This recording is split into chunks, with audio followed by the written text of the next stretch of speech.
నమస్కారం కృష్ణారావు గారు. Third week off April ఎండ్కి అయ్యేటువంటి వారాంతానికి ఐవీఆర్ టాక్స్కి పునఃస్వాగతం.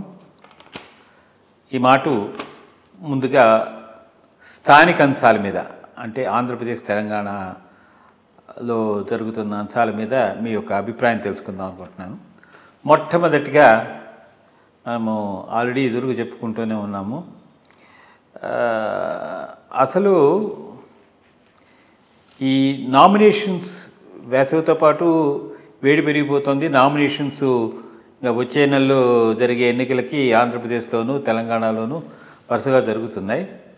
బట్ అనూహ్యంగా అందరినీ సర్ప్రైజ్ చేసింది ఒకటి ఏంటంటే, ఆంధ్రప్రదేశ్లో అనపర్తి సీటు వర్మగారు బీజేపీ తరఫున వేస్తారనుకున్నటువంటి దానికి మొదటి నుంచి బీజేపీ మాకు చేంజ్ చేయండి, మాకు ఇక్కడ స్థానికంగా ఎక్కువ బలం లేదు, ఇంకో తోటి ఇమ్మని చెప్తే సరే అన్నారు. మొన్నటికి మొన్న సడన్గా ఈ rebel candidate of TDP Ramakrishna Reddy గారు బీజేపీ తీర్థం తీసుకుని అక్కడ బీజేపీ తరఫున ఆయన నామినేషన్ వేయడం జరిగింది. ఇదంతా చూస్తుంటే అసలు బీజేపీ ఒక 4 సీట్ల గురించి టీడీపీతో పొత్తు పెట్టుకోవడం అసలు అంత అవసరమా? దీనివల్ల అసలు బీజేపీకి భవిష్యత్తు ఉంటుందా అనే ప్రశ్నార్థకం ప్రజల్లో మనోభావాలు చాలామందికి ఉంది. సో దీన్ని మీరు నివృత్తి చేయాలి. అంటే నేషనల్ పార్టీని ఒక రీజనల్ పార్టీ మేనేజ్ చేస్తోందా అనేటువంటి డౌట్ కూడా వస్తుంది.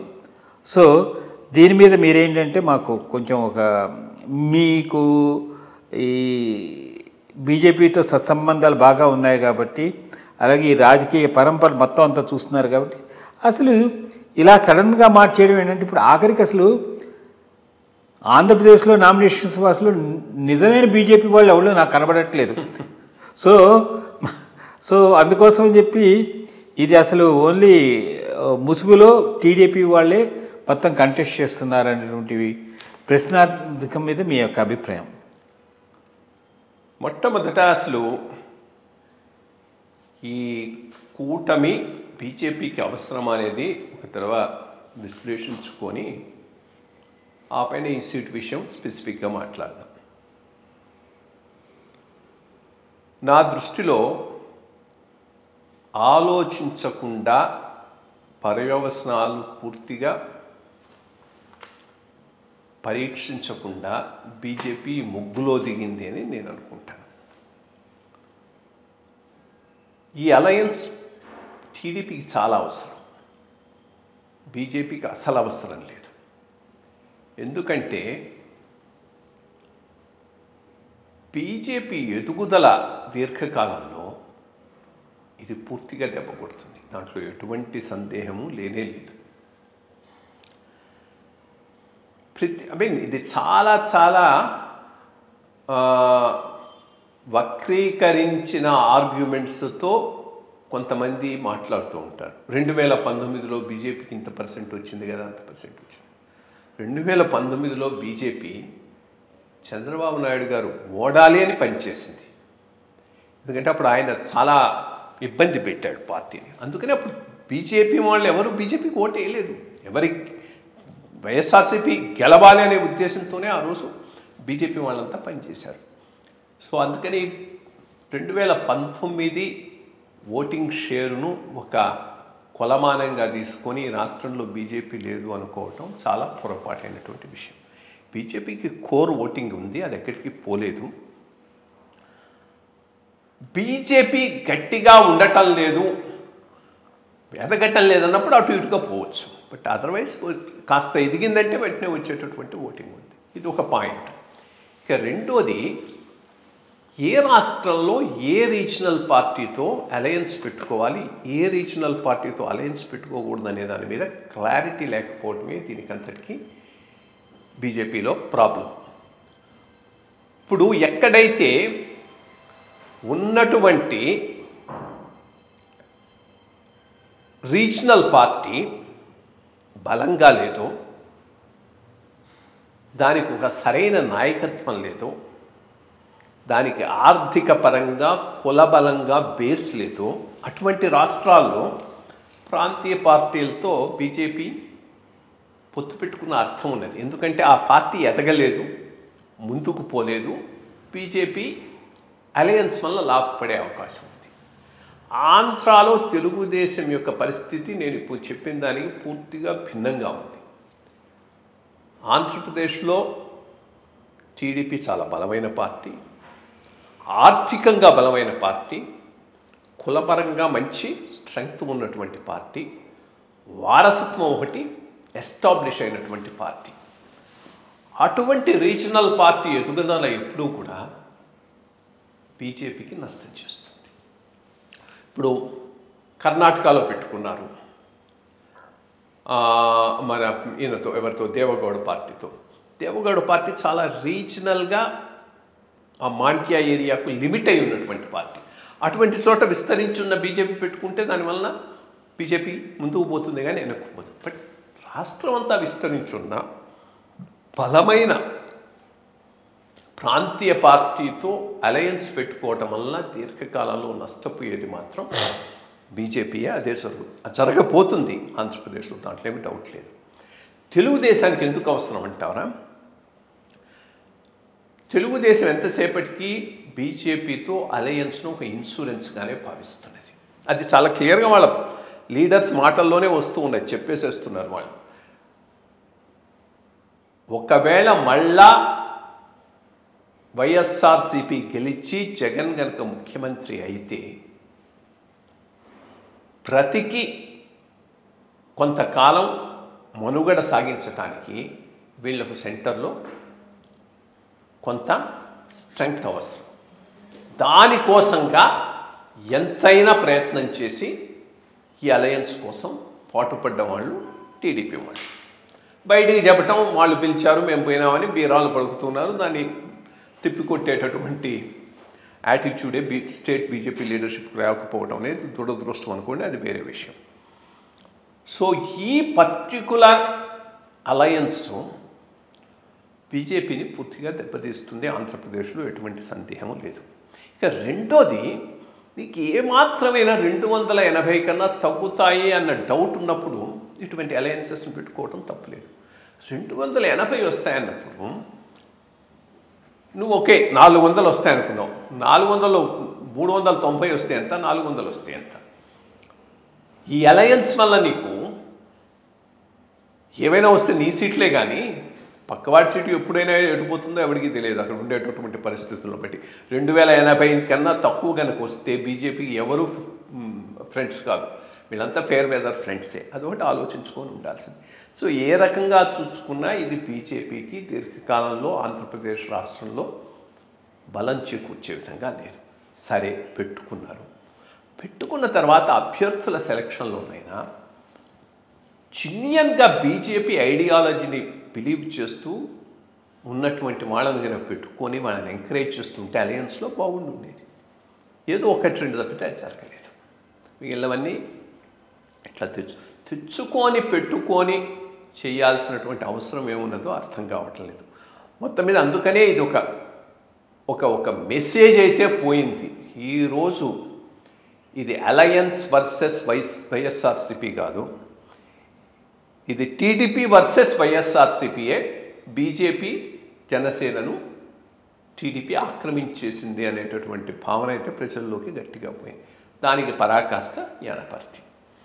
ముందు బీజేపీ వాళ్ళ సైడ్ నుంచే వద్దాం. కాన్స్టిట్యుయెన్సీస్నైనా నువ్వు సెలెక్ట్ చేసుకోవాలి, అభ్యర్థులనైనా నువ్వు సెలెక్ట్ చేసుకోవాలి. మేము బలంగా ఈ 10 కాన్స్టిట్యుయెన్సీలో ఉన్నాం. బలం అంటే స్ట్రెంగ్త్ ఉన్నవి, ముఖ్యంగా అర్బన్ ఏరియాస్లో బీజేపీకి ఎక్కువ స్ట్రెంగ్త్ ఉన్నది, దాంట్లో ఏమీ డౌట్ లేదు. అటువంటి కాన్స్టిట్యుయెన్సీస్ని 10 సెలెక్ట్ చేసుకుని మాకు ఇవ్వమంటాం ఒక విధానం. 2, ఈ 10 మంది అభ్యర్థులను సెలెక్ట్ చేసుకున్నాం, వీళ్ళకు ఈ కాన్స్టిట్యుయెన్సీస్ కరెక్ట్ అయినవి, వాటిలో మీరు ఇవ్వండి అని అంటే ఒక విధానం. అది కాకుండా వీళ్ళ అభ్యర్థులనేమో సపరేట్గా సెలెక్ట్ చేసుకొని వాళ్ళు ఇచ్చిన కాన్స్టిట్యుయెన్సీస్ని తీసుకొని అక్కడ వీళ్ళని అడ్జస్ట్ చేయాలనుకుంటాం, తప్పు కదా. దాంట్లోనే ప్రాబ్లం అయింది. అప్పుడు ఏమైంది, ఎక్కడెక్కడైతే టీడీపీ తమకు అనుకూలంగా ఉన్నారు, పర్వాలేదు, వీళ్ళని మనం సపోర్ట్ చేద్దామన్న చోట్ల రెబల్ రాలేదు. వాళ్ళందరినీ అడ్జస్ట్ చేసుకొని పోయినారు.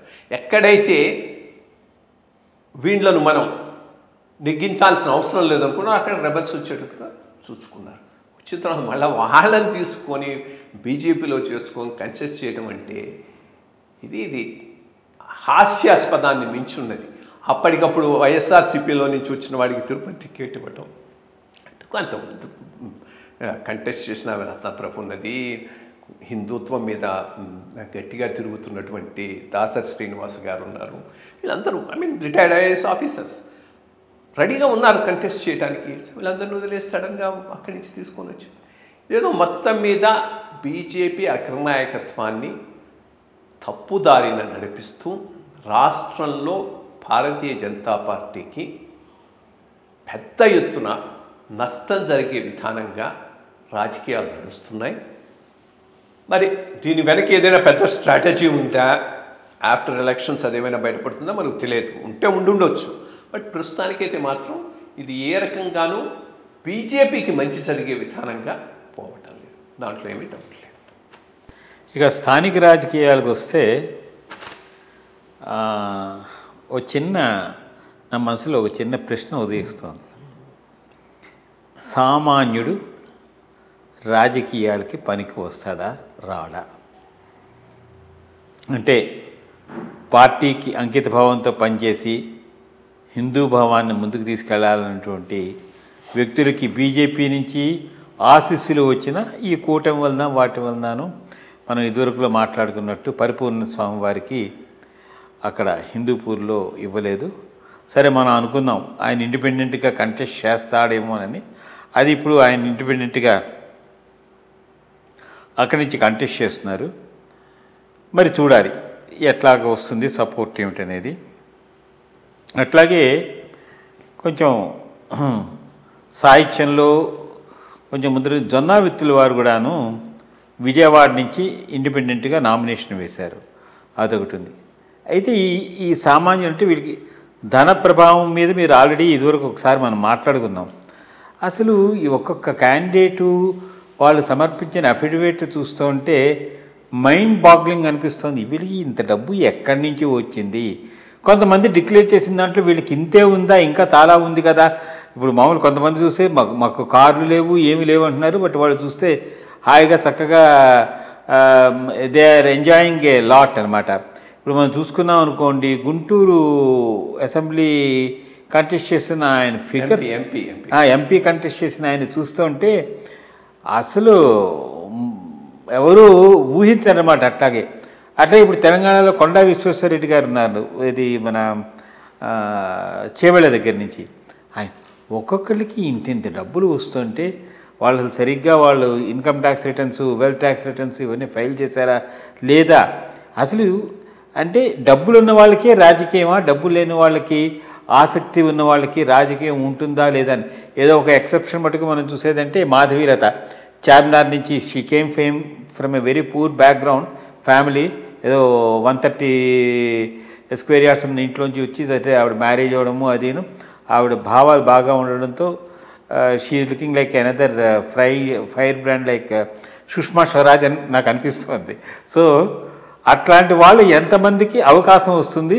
అది సామాన్యమానికి అవకాశం లేకుండా ఈ ధన ప్రభావం అనేది రాజకీయాలని, పార్టీలని ఏ విధంగా ప్రభావితం చేస్తుంది? మంచి ప్రశ్న. నేను అనుకోవడం సామాన్యుడికి రాను రాను రాజకీయాల్లో స్థానం లేకుండానే పోతున్నది. మోర్ సో ఈ 2 తెలుగు రాష్ట్రాలు. మిగిలిన రాష్ట్రాల్లో కూడా ఉంది కానీ ఇంత జాస్తిగా లేదు. ఇన్ఫ్యాక్ట్ ఈ 2 తెలుగు రాష్ట్రాలు, మన పక్కన కర్ణాటక, తమిళనాడు కూడా ఒకే ఒక రాష్ట్రంలో లేదు. మన సదర్న్ స్టేట్స్లో, కేరళలో.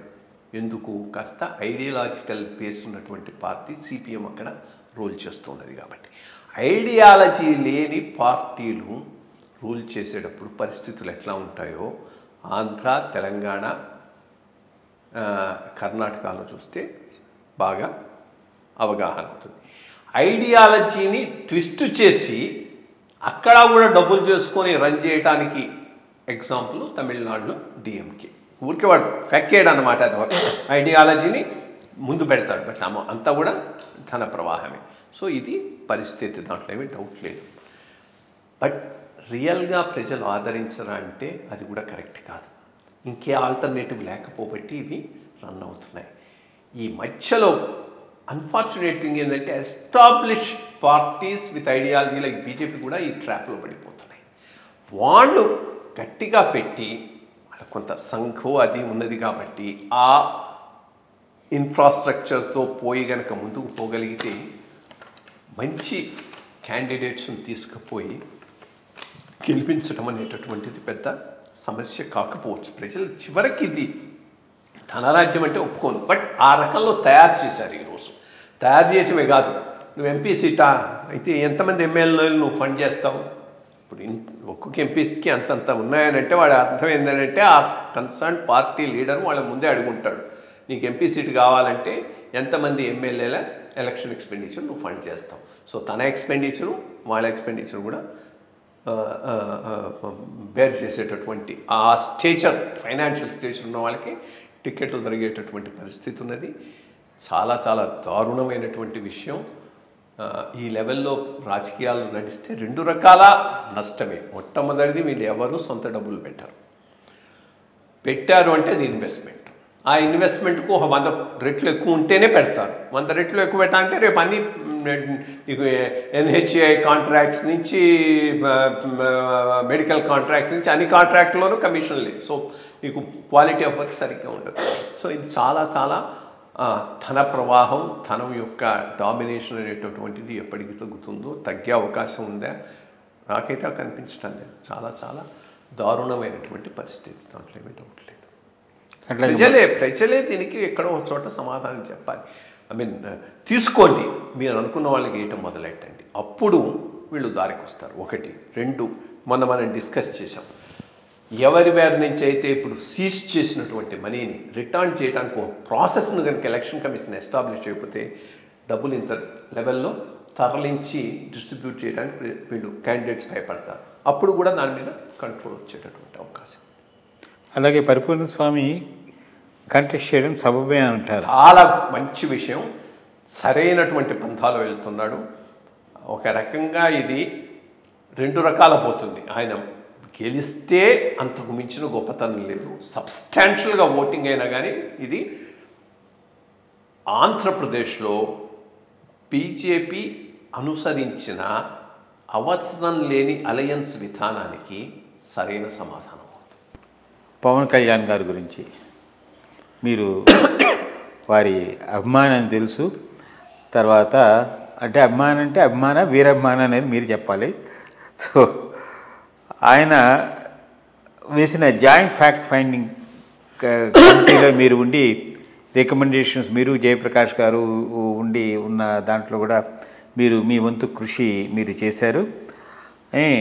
తర్వాత నాకు బాగా గుర్తుంది మీరు రాసినటువంటి ఎవరు రాజధాని, హైదరాబాద్ విజయవాడలో బీసెంట్ రోడ్లో హాల్లో ఆయన వచ్చి దాన్ని రిలీజ్ చేయడము, అదంతాను మంచి స్పందన రావడం, అదంతా చూసాము. అసలు అప్పుడు చూస్తే పవన్ కళ్యాణ్ గారిని ఇది శిఖరం అంటే ఉగ్రస్థానంలో ఉన్నాడు, మంచి నాయకుడు అవుతాడు అనేటువంటి ఇది బాగా ప్రజల్లో కూడా మంచి, అంటే being an actor and also because it's వాగ్దాటికి మంచి ఇదంతా వస్తూ ఉంది. అలాగా మొదలైనటువంటి ఆయన ఈ 5 ఏళ్లలో ఆయన ప్రస్థానం అంటే యాజ్ ఎ ఇండిపెండెంట్ లీడర్ చాలా బాగా వస్తాడని అనుకున్నాం. మళ్ళీ మధ్యలో సడన్గా ఆయన ఇదైపోయి తెలుగుదేశం పార్టీకి సపోర్ట్ ఇవ్వడం గురించి అని చెప్పేసి ఆయన కాంప్రమైజ్ అయిపోయి ఏదైతే బీజేపీకి 4 సీట్లు అనుకున్నామో ఈయనకి ఇచ్చే ఈ 10 సీట్ల గురించి కూడా ఆయన పర్సనల్గా ఆయన ఫ్యూచర్ని తాకట్టు పెట్టారా అనేటువంటి ప్రశ్న ఉదిస్తోంది. సో ఈ 5 ఇయర్స్లో ఆయన ప్రస్థానం ఎట్లా ఉంది, ఏమిటి, రేపు ఫ్యూచర్ ఎట్లా ఉండబోతుంది అనే దాని మీద ఒక చిన్న స్పందన. మీరు అడిగితే ఆయన అభిమాన అంటే నేను ఇంకో రకంగా చెప్తాను, ఆయన శ్రేయోభిలాషి.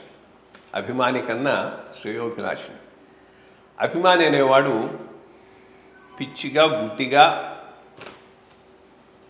నమ్ముతాడు. శ్రేయోభిలాషి అతనికి ఏది మంచా అనేది ఆలోచిస్తాడు. ఆలోచించి అరే ఇట్లా జరుగుండి ఉంటే బాగుండేది అని అనుకుంటాడు. సో శ్రేయోభిలాషిగా ఆయన ఈ 5 ఏళ్ళు కాదు 10 ఏళ్ల ప్రస్థానంలో ఎక్కడెక్కడ రాజకీయంగా సరైన నిర్ణయం తీసుకోలేదు, దాని పర్యవసానం ఎక్కడుంది అనేది కొంత విశ్లేషణ చేద్దాం. ఇది బేసిక్గా 10 ఏళ్ళని ఎందుకంటున్నానంటే 2014 ఎలక్షన్స్ నుంచి 4 సంవత్సరాలు ఒక రకంగా. సో అందుకని అప్పటి నుంచి దీన్ని మనం పరిగణలోకి తీసుకోవచ్చు. సరే, ప్రజారాజ్యం చిరంజీవి గారు పెట్టడం అది సమాప్తం అయిపోయిన తర్వాత గొప్పతనం ఏంటంటే ఈయన నిలబడి రాజకీయాల్లో కంటిన్యూ అయినాడు. బికాస్ ఫోల్డప్ చేసుకోవటం ఈజీ, నిలబడటానికి స్థైర్యం కావాలి, ఏదో కమిట్మెంట్ కావాలి. తప్పకుండా ఆయనకు కమిట్మెంట్ ఉంది, దాంట్లో ఏమీ డౌట్ లేదు. ఏదో చేద్దామన్న తపన అయితే ఉన్నది. ఉండి కాస్త గట్టిగానే నిలబడ్డాడు. 2014 ఎలక్షన్ టైంలో ఆయన చేసిన పెద్ద పొరపాటు పోటీ చేయకపోవటం. ఆ రోజే కనుక పోటీ చేసి ఉంటే కొన్ని సీట్లు వచ్చుండేవి, గవర్నమెంట్లో భాగమై ఉండేవాడు. గవర్నమెంట్లో భాగంగా ఆయనకు పరిపాలన అనుభవం వచ్చుండేది, రాజకీయాల్లో ఒక స్టెప్ ముందుకెళ్ళడానికి అవకాశం వచ్చింది. 2014 అస్త్ర సన్యాసం చేశాడు, ఏ పార్టీకి చేయనన్నాడు. బట్ అప్పుడు బీజేపీతో చాలా మంచి సంబంధాలు ఉండేవి. ఈయన నరేంద్ర మోడీ గారితో వాళ్ళతో కలిసి ప్రచారం చేస్తూ ఉంటే బీజేపీ వాళ్ళ అడ్వైస్ మీద, ఈయనంతటి ఈయన చేయలేదు, బీజేపీ అడ్వైస్ మీద తెలుగుదేశానికి అనుకూలంగా, అంటే అప్పుడు ఆ కూటమికి అనుకూలంగా ప్రచారం చేశాడు. ప్రచారం చేసినందువలన ఈయన ఎఫెక్ట్ వలన తప్పకుండా టీడీపీ లాభపడింది, దాంట్లో ఏమీ డౌట్ లేదు. ఎందుకంటే ఆ ఎలక్షన్స్ చాలా మార్జినల్గా జరిగాయి. వైఎస్ఆర్సీపీయా ఇప్పుడు ఎట్లా అనుకుంటున్నామో అట్లాగే అలయన్స్ అన్నట్టు అలయన్స్ మార్జిన్లో గెలిచింది. గెలవటంలో ఈయన కాంట్రిబ్యూషన్ ఎనార్మస్, దాన్ని ఎవడూ డౌట్ చేయడానికి వెళ్ళి. ఇన్ఫ్యాక్ట్ పెట్టుకున్నట్టుగా అప్పుడు ఆయనకి ఎక్కువ ఫాలోయింగ్ ఉండేది, అదంతా ఇటుకు వచ్చింది. దానివల్ల కాపు ఓటు అవి కూడా ఇటుకు ట్రాన్స్ఫర్ అయినాయి. బట్ కంటెస్ట్ చేయకుండా ప్రచారం చేయటం వల్ల వాళ్లకు లిఫ్ట్ ఇచ్చాడు, కానీ ఈయన దానివల్ల ఏమీ లాభం పొందలేకపోయినాడు. సరే, ఇంకా 2014 అయిన తర్వాత ఈయన ప్రస్థానాన్ని కొంత దీర్ఘకాలంగా ఆలోచించుకొని ముందు అడుగేసి ఉండాల్సింది. ఎవరో కానీ అడ్వైజర్లు ఈయన పూర్తిగా రాంగ్ డైరెక్షన్లో తీసుకుపోయినారు. ఆ రోజుల్లో ఆంధ్రాలో బలంగా ఎదగాలి అనేటటువంటి భావన ఉన్నది, కానీ నాయకత్వం లేక చాలా ఇబ్బంది పడుతున్నటువంటి party BJP. So I think Amit Shah గారు ఆఫర్ చేశాడు ఈయనకు, ఇన్ఫ్యాక్ట్ నువ్వు వచ్చేసి బీజేపీని లీడ్ చేయమని. అది పెద్ద ఆఫర్, వదులుకొని ఉండాల్సింది కాదు ఈయన. అదే కనుక వదులుకోకుండా తీసుకొని ఉంటే ప్రాంతాలకు ముఖ్యమంత్రి అయి ఉండేవాడు ఆంధ్రప్రదేశ్కు. అది చాలా చాలా పెద్ద పొరపాటు. వదులుకోకపోవటమే కాదు, కొంత బీజేపీ ఎగనెస్ట్గా మాట్లాడటం కూడా మొదలెట్టాడు. అక్కడ కొంత ఐ థింక్ ఇది ఆయనకు పోయింది. ఇప్పుడు ఆ రోజు ప్రత్యేక హోదా, విభజనల హామీలు వీటి మీద మాట్లాడితే తమకు ప్రాబ్లం అవుతుందని టీడీపీ అనుకున్నది. అదే రకంగా వాళ్ళకు అనుకూలంగా ఉన్న ఎల్లో మీడియా కూడా అనుకున్నది. సో ఎల్లో మీడియా ఏం చేసింది, నువ్వు రెచ్చగొట్టడం మొదలెట్టింది. పవన్ కళ్యాణ్ ఏం చేస్తున్నారు, ప్రత్యేక హోదా రాకపోయినా ఏం చేస్తున్నాడు ఏమని వరుసగానే. దానికి ఆయన రియాక్ట్ కావాల్సిన అవసరం లేదు, అనవసరంగా రియాక్ట్ అయ్యి కాకినాడ సభలో ఇది పాచిపోయిన లడ్లు ఇది అది అన్నాడు. ఏమైంది దానివలన? వీళ్ళు అనాల్సిన మాట ఆయన చేత అనిపించి వీళ్ళు నోరు మూసుకొని కూర్చున్నారు. వీళ్ళు అప్రాప్రియేట్ టైం కోసం చూసుకొని అప్పుడు అలయన్స్ నుంచి బయటకు వచ్చారు. అప్పటిదాకా ఈయన చేత మాట్లాడించారు. సో ఆ రకంగా కొంత వీణ మ్యానిపులేషన్కి ఆయన గురైనాడని చెప్పాలి ఆ పీరియడ్లో. అదయ్యి ఈ జేఎఫ్ఎఫ్సి కూడా దాంట్లో భాగమే. వీళ్ళు అనరు, ఇంకోటి చేత అనిపించాలి. దానికోసంగా ఒక ఇంటలెక్చువల్ టీమును అది తయారు చేసి అక్కడ పెట్టి ఈయన చేత ఆ మాట అనిపించారు. సో ఈ 2 రకాల అక్కడ వీళ్ళ ట్రాప్లో ఆయన పడ్డాడని చెప్పాలి. దెన్ అఫ్ కోర్స్ అమరావతి మీద స్టాండ్ తీసుకున్నాడు. అది ఇది సరైనటువంటి విధానం కాదు ఇది అనుకున్నాడు. బట్ 2019కి వచ్చేటప్పటికి స్ట్రాంగ్ యాంటీ ఎస్టాబ్లిష్మెంట్ స్టాండ్ తీసుకొని ఉంటే 2 రకాల పర్యవసానాలు అయి ఉండేవి. ఒకటి, వైఎస్ఆర్సీపీ గెలిచినా ఇంత స్వీప్ వచ్చి ఉండేది కాదు, ఎందుకంటే ఈయన కొంత యాంటీ ఎస్టాబ్లిష్మెంట్ ఓట్లు కట్ చేసి ఉండేవాడు. 2, ఈయన ఓడిపోయి ఉండేవాడు కాదు. 2019 పెక్యులారిటీ ఏంటి అంటే ఎలక్షన్ అంతా anti TDP, anti Chandrababu Naidu sentiment మీద నడిచింది. ఆ సెంటిమెంట్ను వాడుకోవటంలో జగన్ సఫలీకృతుడైనాడు, ఈయన విఫలమైనాడు. ఈయన కనుక అప్పుడు స్ట్రాంగ్గా యాంటీ టీడీపీ స్టాండ్ తీసుకొని ఎలక్షన్లలో కనుక పోయి ఉంటే ముందుకు ఈయనకు తప్పకుండా కొన్ని సీట్లు వచ్చి ఉండేవి. తెలుగుదేశం పర్ఫార్మెన్స్ కూడా బెటర్గా ఉంటుండేది, వైఎస్ఆర్సీపీ పర్ఫార్మెన్స్ ఇంత ఇదిగా ఉంటుండేది కాదు. అక్కడ ఏమైపోయింది, ఒక రకంగా రాజకీయంగా తనకున్న స్పేస్ను పోగొట్టుకున్నాడు 2019 ఎన్నికలతో. అది అయిన తర్వాత వెంటనే పోయి తనంతటి తానే బీజేపీతో కలిసి ఉంటానని చెప్పాడు. కలిసి ఉంటానని చెప్పిన తర్వాత ఆ బంధానికి నిలబడి ఉండాలి కదా, వెయిట్ చేయాలి కదా. వాళ్ళు గవర్నింగ్ పార్టీ అట్ సెంటర్, వాళ్ళకు చాలా ఆబ్లిగేషన్స్ ఉంటాయి, కాన్స్టిట్యూషనల్ అమెండ్మెంట్స్ ఉంటాయి, దానికి సహకారాలు అవసరం ఉంటాయి, గివ్ అండ్ టేక్స్ ఉంటాయి, కాంప్రమైజెస్ ఉంటాయి. సో ఒకవేళ వాళ్ళు ఆంధ్రప్రదేశ్లో గట్టిగా వర్క్ చేద్దామన్నా దానికి అప్రాప్రియేట్ టైం కోసం చూసుకుంటారు. ఆ అప్రాప్రియేట్ టైం కోసం చూసుకోవడం కోసమే ఈయనకు చాలా తడవని చెప్పారు కూడా, పిలిచి కూడా చెప్పారు. ఆ పీరియడ్లో ఈయన తన క్యాడర్ను, పార్టీని గట్టిపరచడానికి, బీజేపీతో కలిసి పనిచేయడానికి గట్టిగా ప్రయత్నం చేసి ఉంటే ఈరోజు వాళ్ళిద్దరూ అలయన్స్గా గట్టిగా పోరాడుంటే హంగొచ్చి ఉండేది, తప్పకుండా హంగొచ్చి ఉండేది 2024. ఆ పీరియడ్ పూర్తిగా వేస్ట్ చేశాడు. తన పార్టీని స్ట్రెంగ్తన్ చేసుకోలేదు, బీజేపీతో అంటి ముట్టనట్టున్నాడు. దాంతో అసలు ఇది అలయన్స్ అనేటటువంటి భావన ప్రజల్లోకి పోయేటట్టుగా చేసి దెన్ ఓకే టీడీపీతో చేయాలనుకున్న బెట్టుగా ఉంటే వాళ్ళని తన దగ్గరికి రప్పించుకొని ఉంటే ఎక్కువ సీట్లు వచ్చి ఉండేవి. అది చేయకుండా ముందే పోయి కాడిపడేసి వాళ్ళ దగ్గర ఇదైపోవటంతో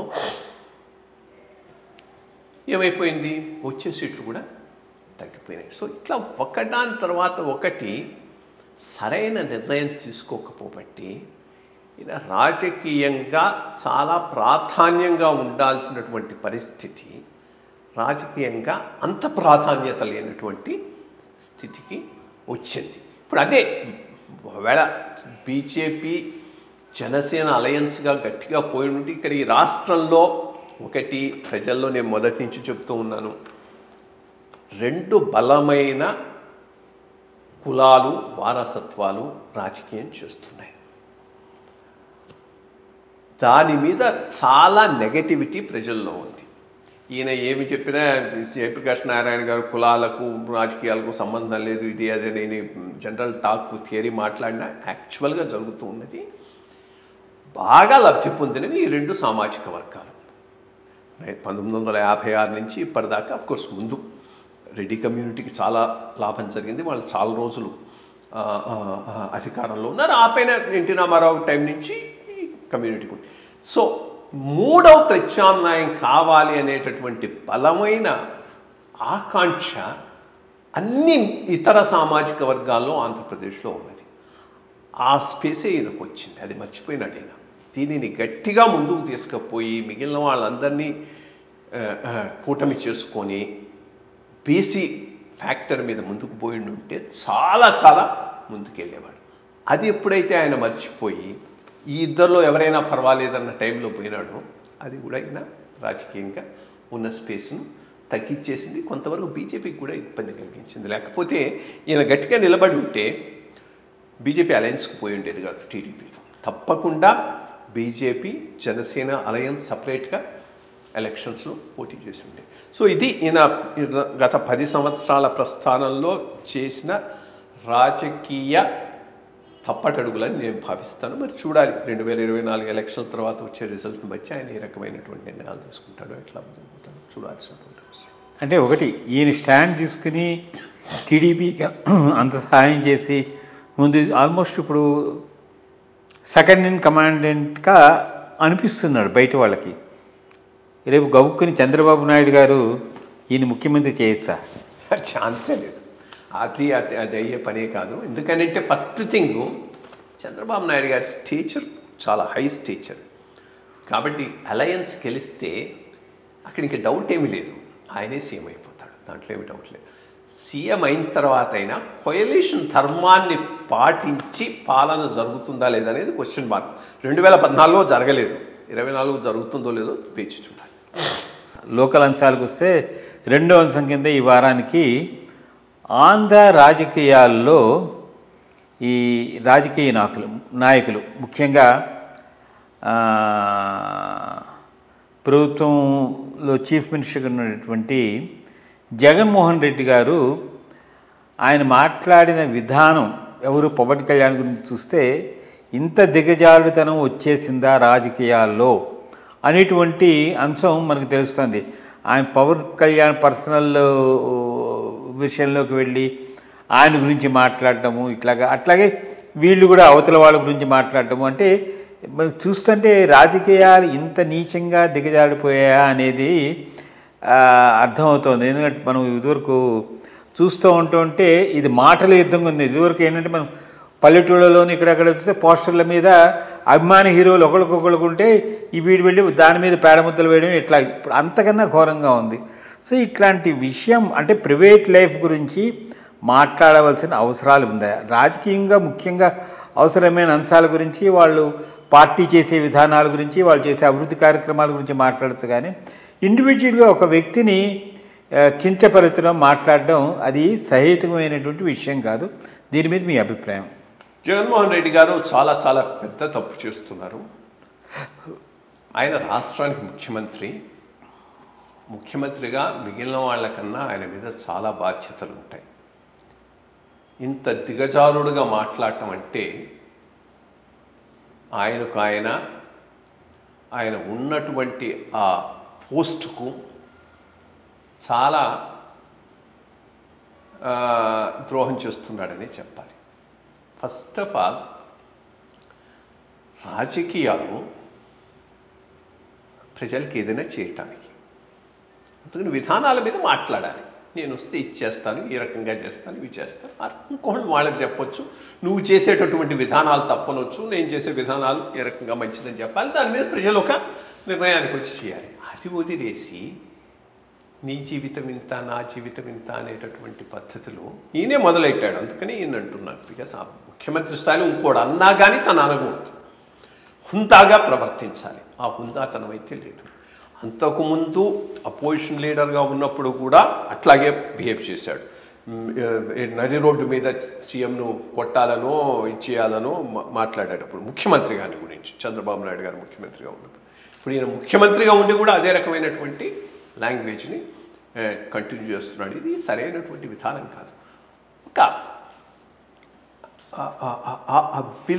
విధానాలు వాటి మీద పోవాలి కానీ పర్సనల్ లైఫ్ మీద ఎవడైనా అడిగితే దీని గురించి శ్రీశ్రీ చెప్పిన ఏదో ఒక మాటను తీసుకొని వస్తారు.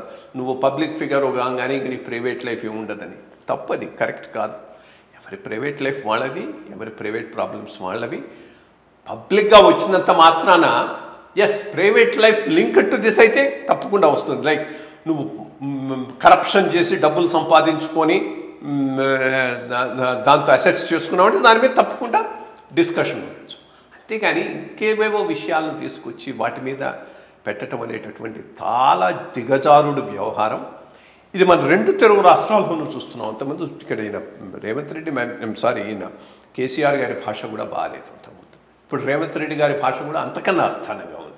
ఇన్ఫ్యాక్ట్ ఆంధ్ర ఎంత అర్థానంగా ఉందో విషయంలో తెలంగాణ కూడా అదే రకంగా ఉంది. అనవసరంగా పర్సనల్ విషయాలు మాట్లాడటం, పర్సనల్ విషయాలు ఫోకస్ చేయటం. అసలు ఫోకస్ దేనికి? వాటి మీద చెప్పండి, విధానాల గురించి చెప్పండి, పాలసీస్ గురించి చెప్పండి, ఏం చేస్తామో చెప్పండి, ఏమి చేయటానికి రెడీగా ఉన్నామో చెప్పండి, ఎట్లా డబ్బులు తీసుకొస్తామో చెప్పండి. వీటి మీద జరగాలి కానీ డిస్కషన్స్ ఇది చాలా చాలా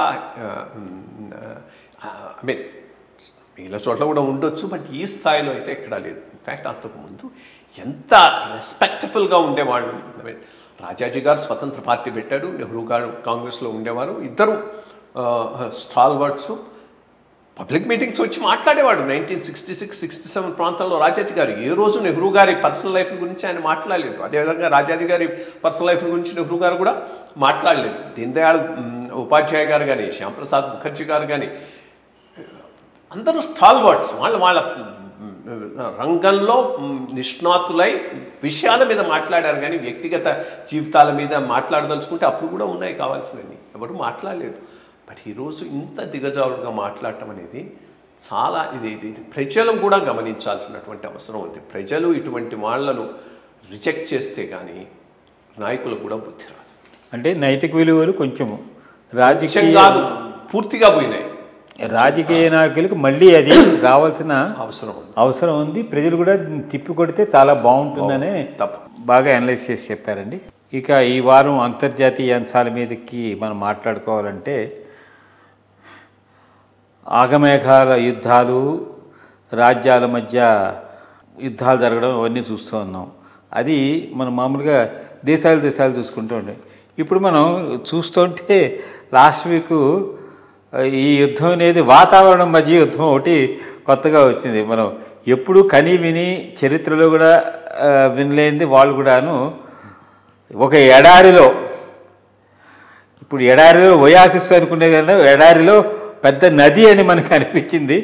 దుబాయ్ ఎయిర్పోర్ట్లో మొత్తం అంతా అసలు అక్కడంతా వచ్చేసి ఎంత 20 సెంటీమీటర్ల పైన వర్షపాతం పడితే మొత్తం అంతా అయిపోయి అతలాకుతలం అయిపోయింది ఆ ప్రదేశం అంతాను. ఇంత ఈ క్లైమాటిక్ చేంజ్ గురించి అడ్వాన్స్ నేషన్స్ అన్నీ బోల్డంత మాట్లాడుతూ ఉంటాయి. అసలు వాళ్ళు పాటించకుండా ఈ కింద developing countries, under developed countries వీటి మీద మీరు ఇది చేయలేదు అది చేయలేదు అని చెప్పేసేసి మామూలుగా ఎందుకంటే లాస్ట్ టైం మనము గయానా ఇష్యూ కూడాను ఏది అక్కడ పెట్రోలియం చేస్తుంటే ఇదవుతుంది ఇదంతా అని చెప్పి బ్రిటిష్ వాళ్ళు వీళ్ళు వాళ్ళు అంతా చేయడం ఇదంతా మాట్లాడుకున్నాం. అసలు ఈ సమతుల్యం ఎందుకు కోల్పోతుంది, వాతావరణంలో ఇంత సడన్ పరిస్థితులు ఎందుకు ఏర్పడుతున్నాయి, దీని మీద ఒక చిన్న మీ యొక్క అభిప్రాయం ఇస్తే. ఎందుకంటే ఇది ప్రపంచ దేశాలన్నీ తప్పకుండా కలిసి సమిష్టిగా చేయబోతే మానవాళి యొక్క మనుగడకే చాలా పెద్ద ఇది వస్తుంది. అందుకోసం అని చెప్పేసేసేసి ఎందుకంటే ఇప్పుడు ఇట్లాంటి విషయాలన్నీ వస్తున్నాయి అనుకోండి, మామూలుగా చక్కగా రెగ్యులర్గా వెళ్ళిపోయేది ఒకరోజు వస్తే వాళ్ళు ఇట్లాంటి వాటన్నిటికీ ఫేస్ చేయడానికి అవకాశం ఉండదు. అట్లీస్ట్ మనం ఇక్కడ ఉన్నామనుకోండి, మనకి వరదలు చూసాము, ఎండలు చూసాము, క్షామం చూసాము, అన్నీ చూసాము. దుబాయ్ లాంటి ప్రదేశంలో నీటికి ఎప్పుడు కటకటలాడి ఉండేదాంటి ప్రదేశంలో ఇలాంటి వరదలు వస్తే వాళ్ళు ఎలా తట్టుకోగలరు? ఈ విషయాలన్నిటి మీద మీరు కొంచెం. ఒకటి, ఇంతకాలం ఈ వెస్టర్న్ కంట్రీస్ అమెరికా వాతావరణ మార్పు సమస్య కాదు, అభివృద్ధి చెందే దేశాల సమస్య అన్నట్టుగా బిహేవ్ చేయటం మొదలెట్టారు.